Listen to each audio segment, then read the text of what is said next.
Bismillahirrahmanirrahim. Waalaikumsalam tahiyat Islam, tahiyat barakah. Assalamualaikum warahmatullahi wabarakatuh. Alhamdulillah, wassalatu wassalamu ala Rasulillah Nabi Mustafa Muhammad bin Abdullah wa ala alihi wa sahbihi wa man wala. Asyhadu an la ilaha illallah wa asyhadu anna Muhammadan abduhu wa rasuluh. Puji dan syukur kepada Allah SWT, Tuhan pencipta dan pemberi rezeki, Dialah pemilik alam semesta.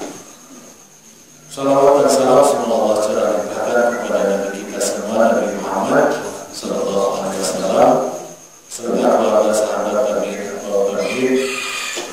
dan kepada siapapun yang mengikuti jejak langkahnya hingga yaumul qiyamah nanti. Ibu dan bapak sekalian, bulan yang lalu saya tidak isi ya, tapi ada karena masih di rumah sakit karena ada masalah stroke ya. Tanggal 19 masuk rumah sakit, kemudian keluar tanggal 31, kemudian hari 10 hari di rumah sampai tanggal 10 Februari saya kontrol ke dokter. Saya ini stroke karena itu 3 organ mata. Jadi mata itu yang kiri ada, yang kanan ada, yang jebol. Tanpa perlu akan lagi saya sini sudah 2. Satu kiri, satu kanan, tapi sama orangnya. Jadi ini di terapinya itu sekali ditutup kanan, sekali ditutup kiri. Ini bukan pilot ya, bukan kapten hook. Saya rumah besar bukan bajak laut. Nah, yang kedua tenggorokan. Tenggorokan itu organ nelan. Jadi nelan susah. Yang membuat saya ke rumah sakit itu nggak bisa nelan. Setelah bisa nelan saya pulang. Nah, cuman ada sisanya yaitu di suara kita, suara terdengar. Yang ketiga keseimbangan saat berdiri atau berjalan. Ini belum pulih. Nah, yang paling parah itu dalam tanda petik dari 3 itu adalah si mata ini, karena dia yang mempengaruhi keseimbangan juga. Jadi ini belum beres, seimbang juga terapinya masih agak lama. Soal suara kata dokter udah bisa ceramah lagi aja, semakin sering ceramah semakin bagus. Jadi saya datang ke sini bukan memaksakan diri, susah maksakan diri, udah di rumah sakit, bukan. Saya datang ke sini itu dalam rangka terapi atas perintah dokter. Dan terbukti, saya pernah ketemu dengan 12, suara saya pelan. Untung sound system bagus di Masjid Al-Latif di Pasar Raya Blok M. Sound systemnya bagus. Nah, hari Senin udah mulai kencang. Nah, sekarang sudah seginilah sekarang. Lebih baik dibandingkan pada 10 hari pertama di bulan Februari. Kecil banget ya. Kalau ada yang jenguk saya ngobrol ya, dalam hati dia tak ngerti apa kaya dia. Ada denger kayaknya ibu saya jenguk malah juga denger kayaknya. Oke, kita langsung saja kepada pembahasan silaturahmi. Ya, dengan stroke ini daya ingat saya tidak terganggu ya. Memori juga tidak terganggu. Sampai ada tamu saya ngomong bahasa Arab, bisa ngobrol. Saya pesan istri, nih alhamdulillah bahasa Arab apa tidak ya, masih bisa pasang ngomong bahasa Arab. Alhamdulillah. Terima kasih semua tamu itu. Namanya Muhammad dulu. Kita akan membahas setelah Rasulullah SAW di Madinah, betul kan? Kemarin kan sudah hijrahnya sudah, terus apa saja yang dilakukan di Madinah sudah kita bahas. Nah kan ada 4 poin penting yang dilakukan oleh Baginda Rasul. Yang pertama adalah melakukan pidato politik, penelitian. Yang kedua membangun masjid. Yang ketiga mempersaudarakan Muhajirin Ansor, dan yang keempat membuat perjanjian dengan orang-orang non-muslim. Saya ingin kasih gambaran bahwa Rasulullah dan para sahabat ketika itu pada posisi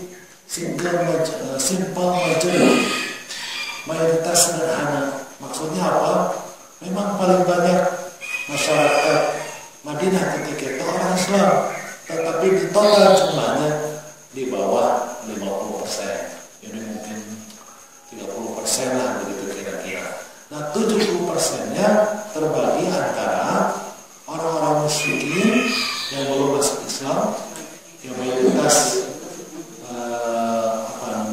yang sebagian masuk Islam, nanti sebagian lagi jadi munafikin.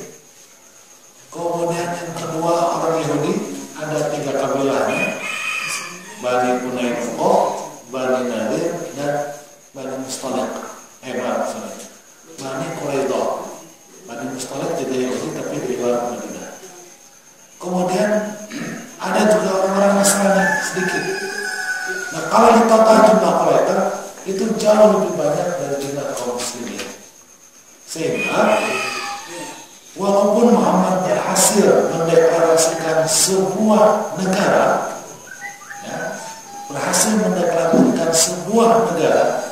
dengan kekuatan simple majority, Muhammad dan Rasulullah ada dalam ancaman.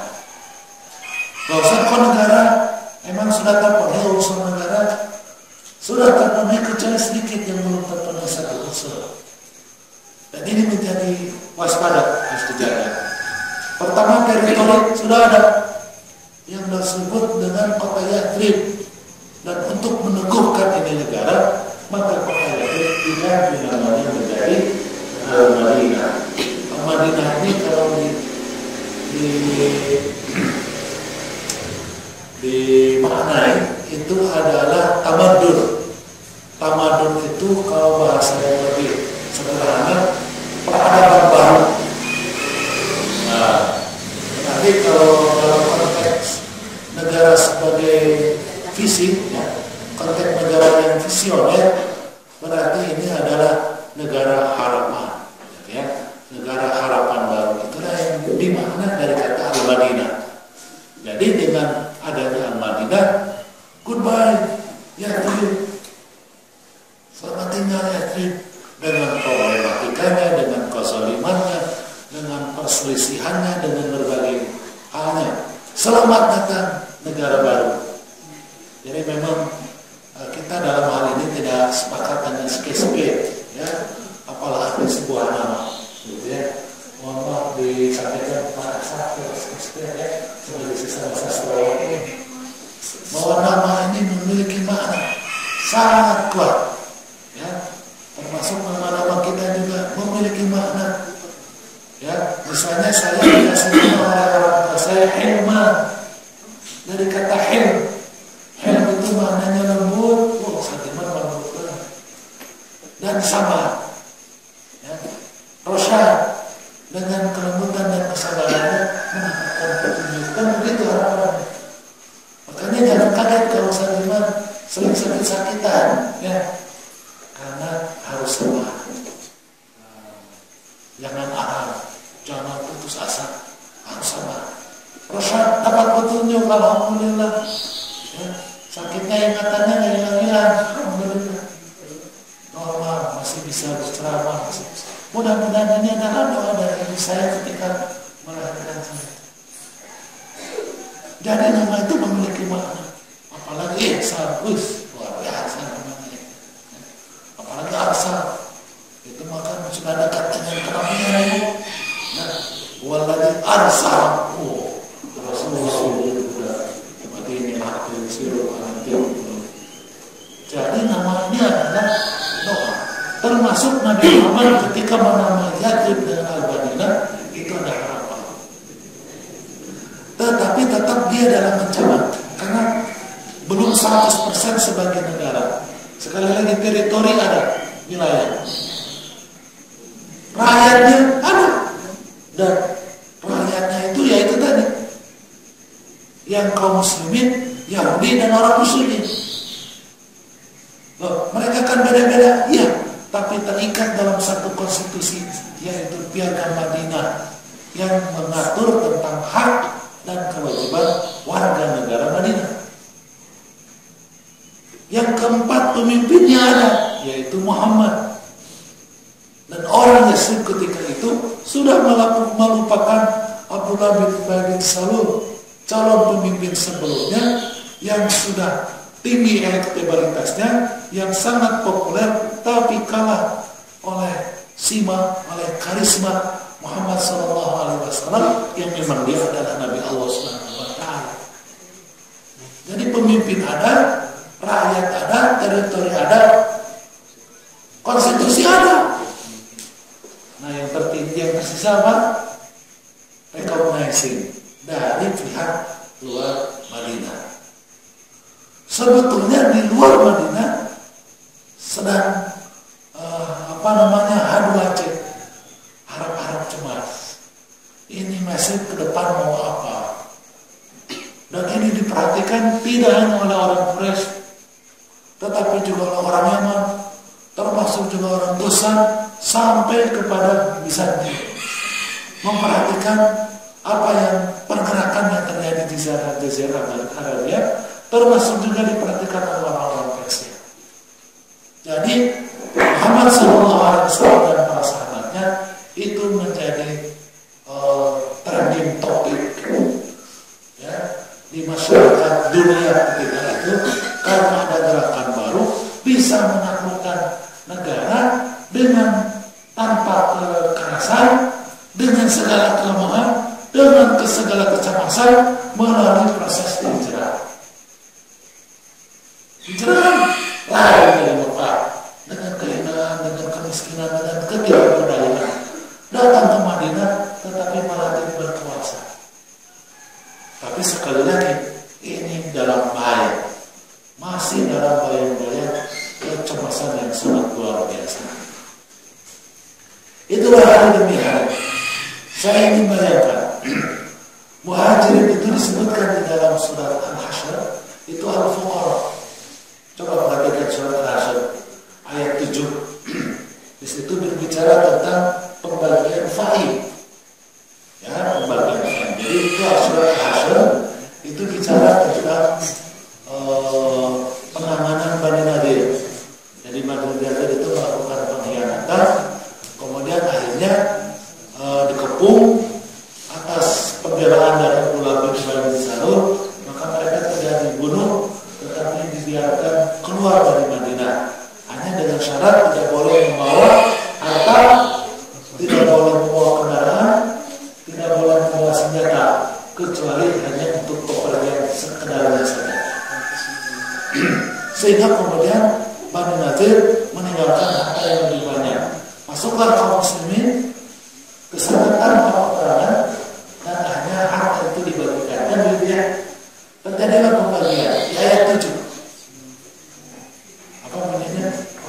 Saya bantu. Ayat 7.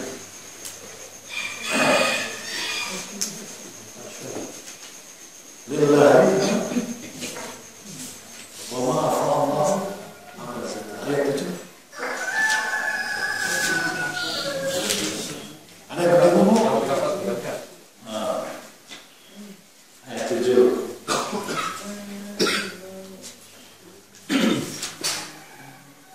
Ada? Ukurannya beda. Ukuran sekarang beda.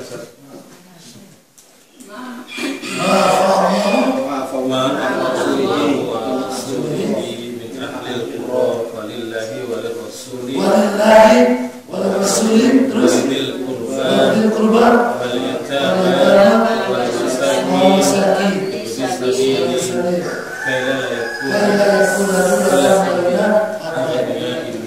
fa'il itu dibagikan untuk Allah, berarti itu baitul mal, untuk Rasul, untuk dirinya dan keluarga. Terus kalau qurba wal yatama semuanya agar apa? Agar harta itu tidak beredar di antara orang kaya saja. Kenapa demikian? Karena dalam peperangan umumnya dan berlaku di dalam Islam, kalau harta rampasan itu jatahnya para tentara. Ya kalau bahasa kita para mujahidin. Nah, kalau orang yatim ikut perang, orang miskin ikut perang, enggak, namanya juga miskin, namanya perang kemudian mereka nggak dapat. Jadi hanya duit itu di tentara aja. Makanya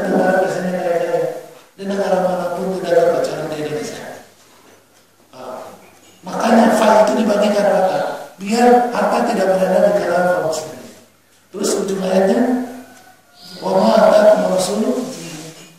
Wa ma atakum rasulu fakhuduhu Wa ma atakum udah, jangan mentok. Apa yang dibagikan Rasul, amin.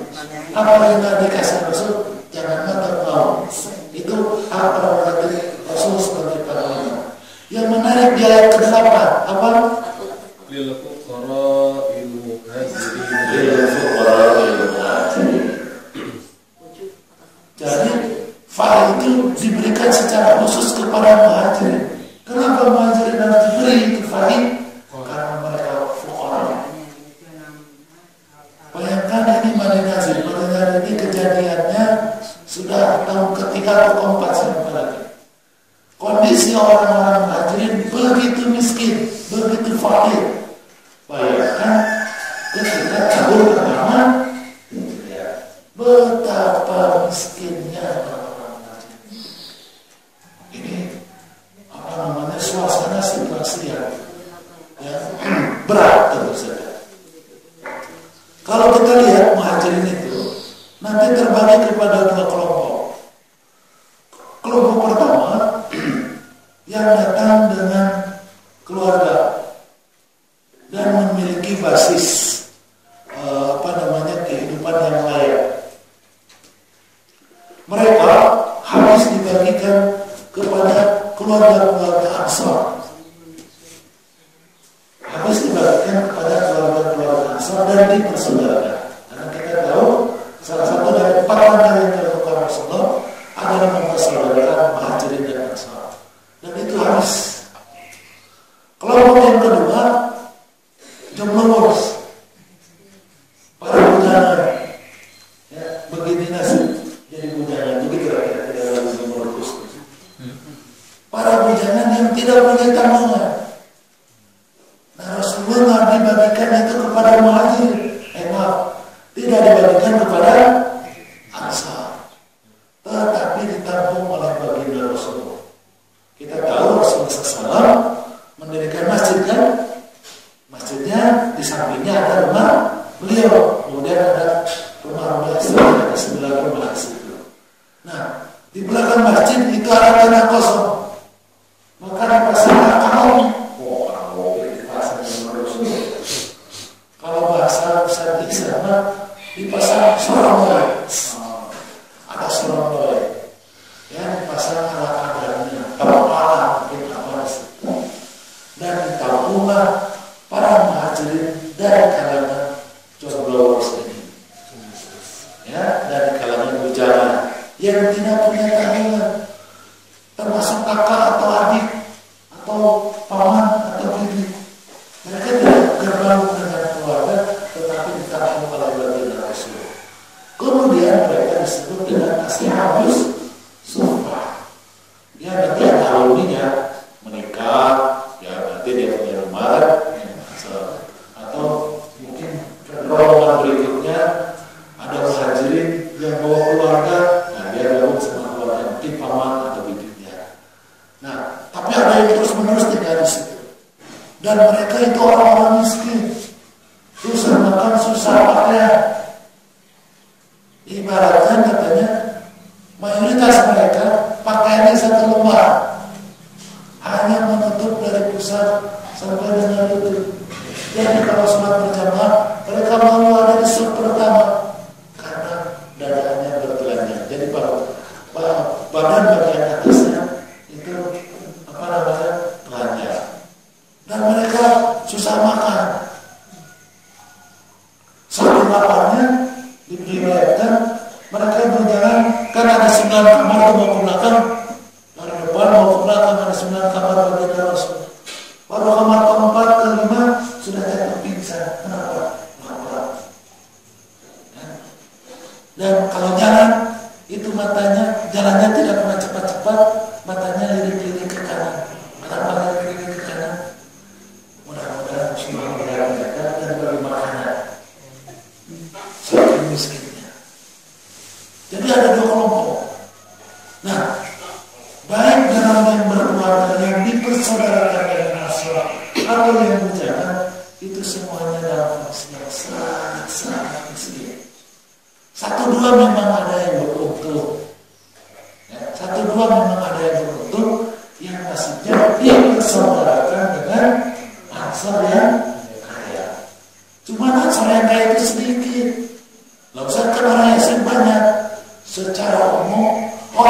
Yasrib itu tertindas oleh Yahudi.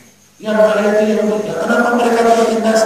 Habis harta mereka dipakai untuk perang dengan saudaranya sendiri antara Aus dan Khazraj. Malah mereka menyisakan hutang banyak di kalangan orang Yahudi. Jadi secara umum mereka miskin. Kalau ada yang kaya, rata-rata itu antek Yahudi. Jadi antek Yahudi itu sudah ada masalah. Ya, jangan dikira cuma Mahmud Abbas saja. Ya, di Palestina yang merupakan antek Yahudi dengan Fatah dan PLO-nya, mereka antek Yahudi juga. Di zaman Rasulullah sudah ada antek Yahudi. Mahmud Abbas yang maksud itu ketua PLO-nya, bukan Mahmud anak baru satu.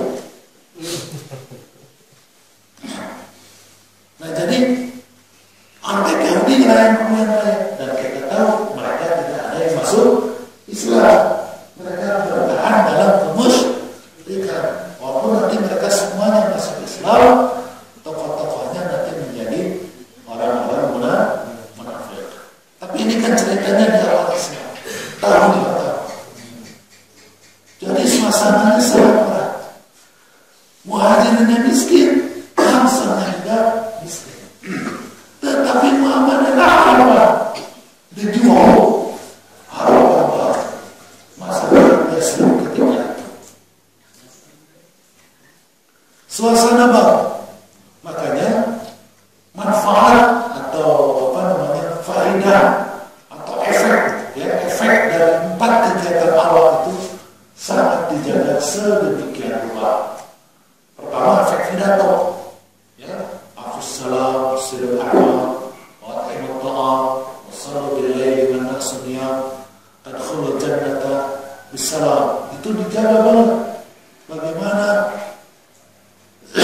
tawarannya tentang damai, bagaimana silaturahmi itu harus terus dijalin, saling berbagi dengan sesama ibadah kaum muslimin ditingkatkan, itu terus dilakukan. Dipersaudarakan hati dan Ansor, itu terus diperkuat, ya, dijalin, dikuatkan sedemikian rupa. Sholat berjamaah di masjid dipertemukan, taklim diperkencang dan seterusnya. Piala Madinah pun juga demikian, dirawat, dicek ulang, dilihat, direvisi, dievaluasi sedemikian rupa agar segala sesuatunya tetap berjalan dengan baik. Alhamdulillah, hari demi hari, pekan demi pekan, bulan demi bulan dilampaui. Bersamaan dengan itu, maka turun pula syariat kepada Nabi Muhammad SAW secara bertahap. Yang pertama tentu adalah sholat. Dan memang kita tahu bahwa sholat ini diturunkan ketika di Mekah. Mohon maaf ya, karena bisa minum aja. Kalau minum semakin parah. Jadi mohon maaf, jadi saya tidak minum.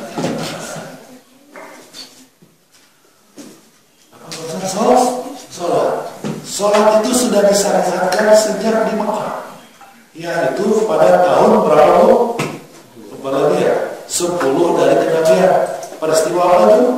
Isra, yes. Tetapi pelaksanaannya baru ketika Rasulullah datang di Madinah. Maka setelah didirikan masjid, ada sholat 5 waktu itu diperkerjakan.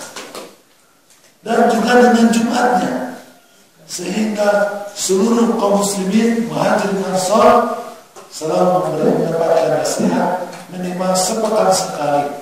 Selebihnya mereka adalah mengadu nasib, mencari rezeki sedemikian rupa. Ansor bertani, Muhajirinnya cari keluar sana sini. Memang ada beberapa orang yang bisa survive. Tentu mereka adalah sekali lagi yang dari Mekahnya sudah punya basic. Di antaranya yang paling populer dalam sejarah dibahas adalah Abdurrahman bin Auf. Tetapi bukan dirinya saja, termasuk Uthman bin Affan, Abu Bakar, yang lainnya, yang memang mereka dari awal dikenal sebagai orang-orang yang tangguh menjalani kehidupan, mereka survive. Tetapi mayoritas tidak. Oke, Abu Bakar dapat, tapi habis dibagikan ke muhajirin yang lain. Ya, mungkin Abdurrahman dapat, habis dibagikan muhajirin lain, karena menjaga izzah sesama muhajirin untuk tidak kemudian jatuh martabatnya di mata orang Ansar.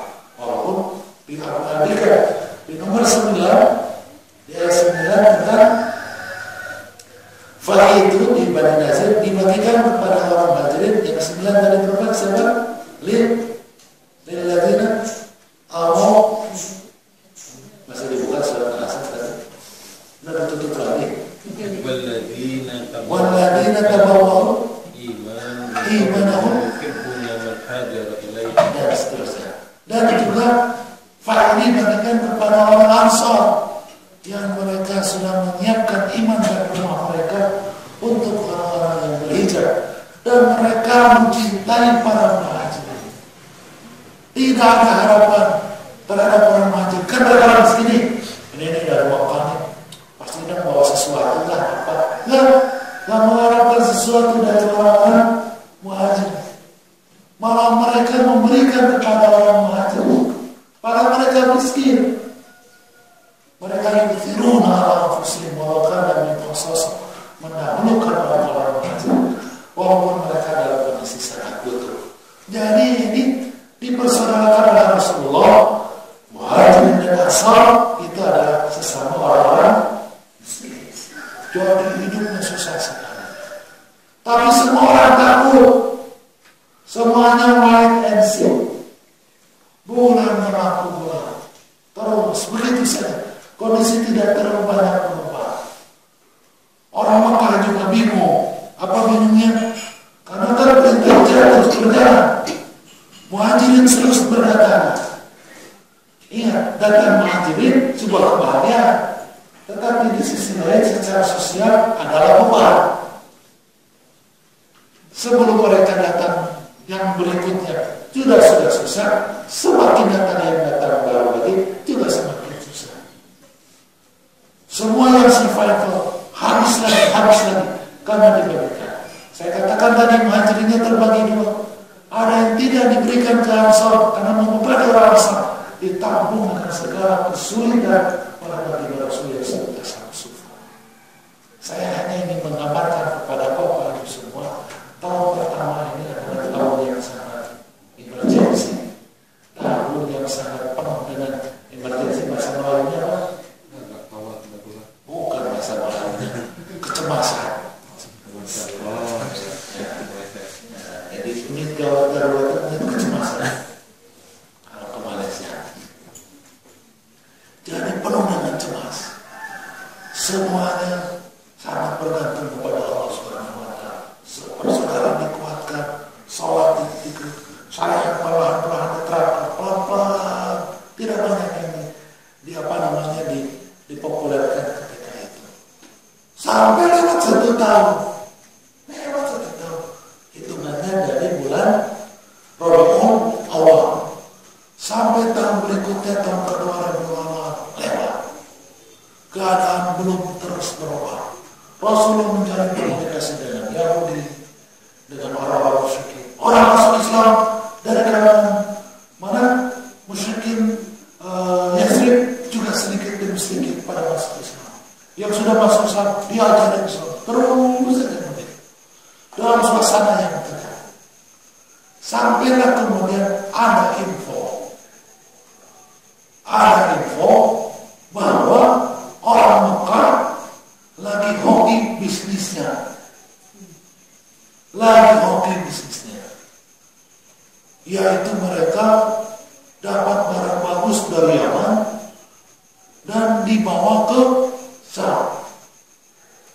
Ya, kita ingat orang Quraisy itu ila fi Quraisyin apa? Ila fi rihlat asy-syita was-sayf. Ya, bahwa tukang pepergian, tukang jalan berniaga. Kalau musim dingin itu ke utara, kalau musim dingin itu ke selatan, ke Yaman. Kalau musim panas kemana? Ke utara, ke Syam. Kenapa? Kalau musim panas itu pingin adem, jadi cari di atas utara lebih adem. Kalau musim dingin pingin lebih hangat, maka ke selatan. Ingat, Yaman Syam ini adalah jalur penting yang meringkas perjalanan barang dari Asia ke Eropa. Karena kalau terus lewat laut, mereka harus memutar ke Cape Town, ke Afrika Selatan, terus naik ke atas, ke Atlantik, ketemu Suriname, terus naik ke atas, baru sampailah ke Eropa. Dan itu perjalanannya sangat-sangat jauh. Oleh karena itu mereka tidak bisa mereka meringkas perjalanan plus dengan darat masuk ke Jazirah Arabia, masuk dari Sanaa dari Yaman, terus masuk ke Syam, dari Syam nanti masuk jalur darat dari timur, dari Cina, masuk ke Turki, dari Turki nyebrang ke Bulgaria, baru nanti ke kemana? Ke Eropa. Dan ini ringkas. Jadi barang-barang yang bukan darat, jadi sutra tidak termasuk, tetapi yang barang-barang yang dari Indonesia, dari Nusantara, tamu dari India, dari mana, itu masuknya ke Sama. Nah, dan Sama dibawa orang-orang Quraisy ke Syam. Nah, barang Eropa pun sama, dibawa orang-orang Quraisy dari sana ke mana? Ke Yaman. Dari Yaman baru bisa bukan ke India, ke Cina, ke Nusantara, ke Vietnam, ke Asia Tenggara, begitu perjalanan dakwah. Saya katakan ada info lagi hoki. Pertanyaannya kenapa dia hoki? Bisa ngambil barang dari Yaman banyak? Karena modalnya banyak. Dari mana modalnya? Sebagian rampasan dari harta kaum muslimin yang dihijrah ke Madinah di Mekah. Hartanya Abdurrahman bin Auf, hartanya Suhaib Ar-Rumi. Ya, Suhaib Ar-Rumi itu kaya raya. Ya, dia itu pendatang miskin, dia orang Roma, datang ke Mekah sebagai pendatang asing. Dari mulai kuli, hanya punya kios, punya toko besar dan kaya raya. Dia berhijrah, dilarang oleh orang Quraisy, nggak boleh kamu hijrah. Kan saya bukan orang Quraisy, ya udah kamu pergi, duitnya dibiarin di sini. Jadi duit Suhaib Ar-Rumi dirampas. Jadi duitnya banyak mereka, sehingga mereka punya modal datang ke Yaman, segera dibeli di Yaman. Sehingga orang Quraisy duitnya banyak banget. Barangnya banyak, sampailah kemana? Ke Syam. Laku barangnya. Dan tentu saja duitnya juga banyak, dibeli barang-barang dari Eropa banyak sekali untuk dijual di mana? Di Yaman. Info ini dapat oleh baginda Rasulullah. Ini tidak boleh tidak. Ini adalah fursa. Kalau kata orang sini, ini adalah momentum. Momentum itu tidak bisa datang dua kali, harus dilakukan sekali. Kita rampok aja. Wih, Rasul jahat, ngerampok jahat. Ya, merasa aja mau ngerampok. Kenapa? Karena lagi perang, Ibu. Kan Quraisy jahat banget. Ya, belasan tahun menjahat Rasulullah kan? Para sahabat yang dirampoknya, Masya Allah, nyawa, harta, penghormatan, agama, tanah, barang, semua dirampok oleh orang Quraisy. Ya, kalau kita dirampok lagi apa-apa, namanya perang. Orang mau bunuh, namanya perang. Ini cuma dirampok uang hasilnya. Saya sengaja tidak pilih kata lain. Ya, tidak pilih kata lain, pilih kata yang nyata, rampok, biar enak ya ngomongnya, biar nanti tidak usah ada perdebatan. Kita rampok aja. Oke, kalau begitu kita persiapkan. Dilakukan persiapan lama, berbulan-bulan. Ya, dipersiapkan lama.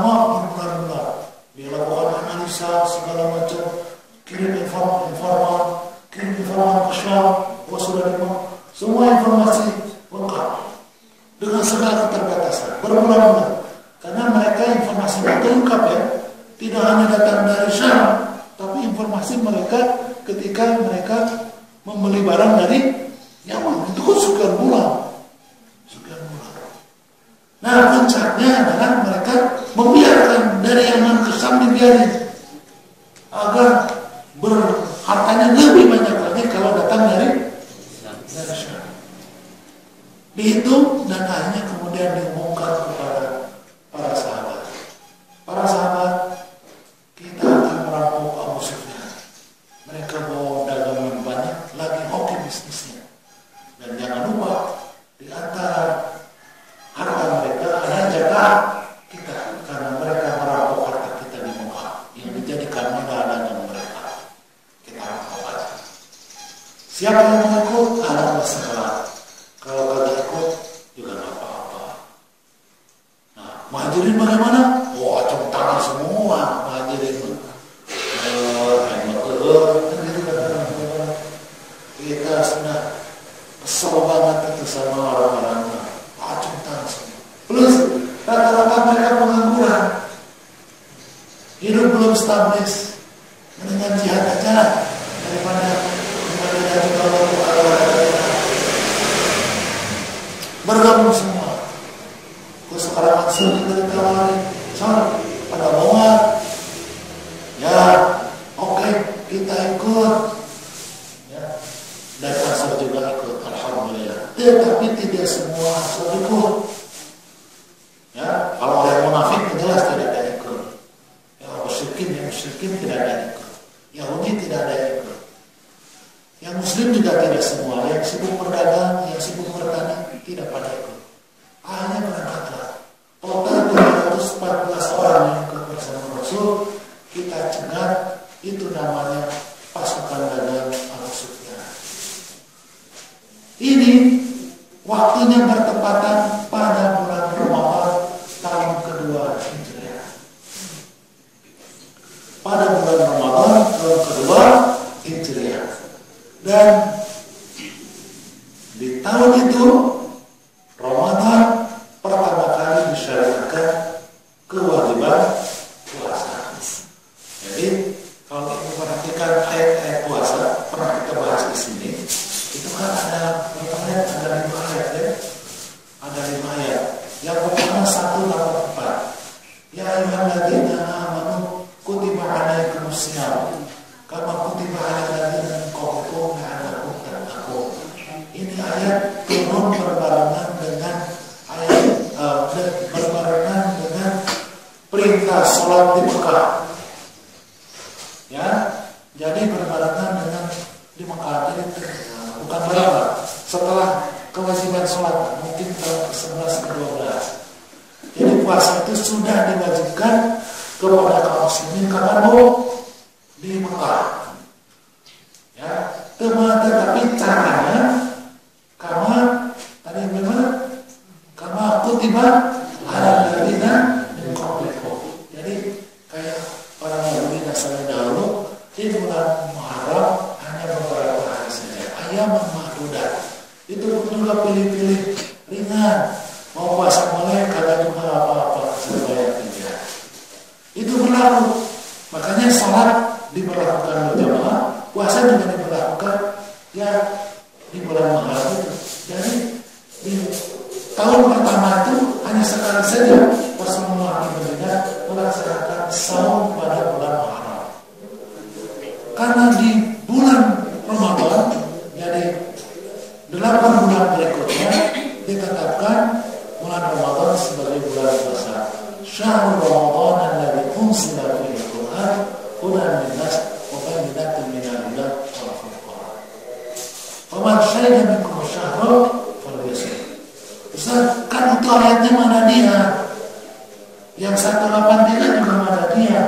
Berarti turun setelah Hijrah. Iya, memang Madaniyah. Tetapi di situ kutiba, telah diwajibkan. Ini kalau telah, kewajibannya apa? Sebelum diturunkannya ayat itu semua. Tetapi bulan Ramadan tahun kedua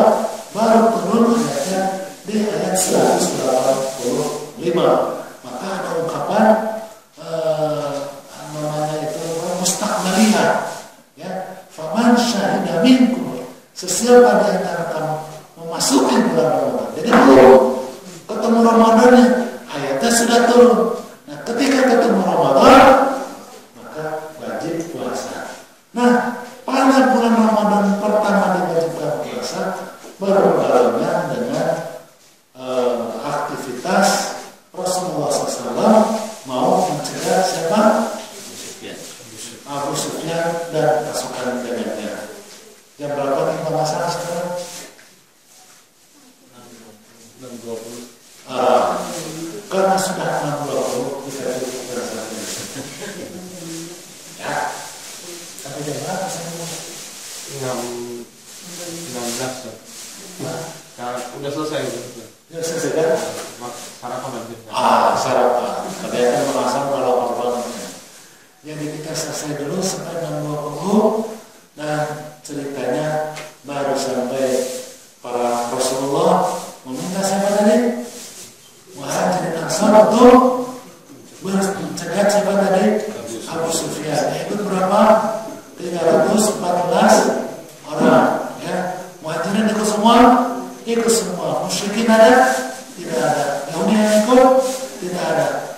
Orang Ansar pun juga tidak semua yang ikut, sebagian saja yang ikut. Nanti kita akan cerita, memang ada satu muhajirin yang ikut, namanya Uthman bin Affan. Ya, kenapa nanti kita akan bahas di pertemuan yang akan datang. Berikutnya kita akan membahas waktunya. Waktunya itu adalah awal bulan atau akhir bulan Sya'ban, awal Ramadan, tahun kedua dari tahun Hijriah. Dan bulan Ramadan di tahun kedua itu adalah awal pertama kali disyariatkan kewajiban puasa. Detil bagaimana proses pencegatan pencegatan pasukan Abu Sufyan oleh baginda Rasul dan para sahabat, insya Allah kita akan bahas bulan yang akan datang. Mudah-mudahan suara saya jelas dan mata saya sudah dibuka dua-duanya dan sudah jelas melihat kecantikan ibu-ibu jamaah majelis taklim al-Quwah. Karena kalau datangnya bapak-bapak sudah dirasakan dalam hati saya. Terima kasih. Assalamualaikum